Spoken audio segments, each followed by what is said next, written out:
খেলাফত মজলিস ভোলা সদর উপজেলার উদ্যোগে তাকওয়া ভিত্তিক সমাজ বিনির্মাণে রমজানের ভূমিকা শীর্ষক আলোচনা সভা ও ইফতার মাহফিল অনুষ্ঠিত হয়েছে।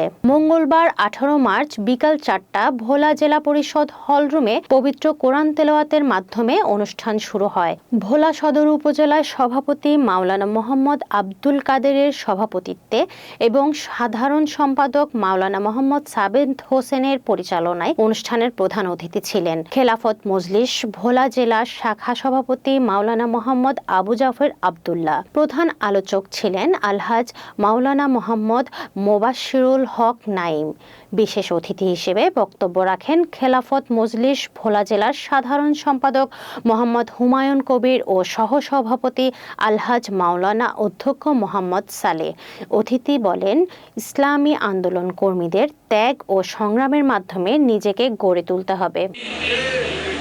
সম্মানিত ভাইরা, আপনারা সংখ্যায় আমরা সংখ্যায় কমাতে পারি, কিন্তু আল্লাহর কাছে আমরা কম নই।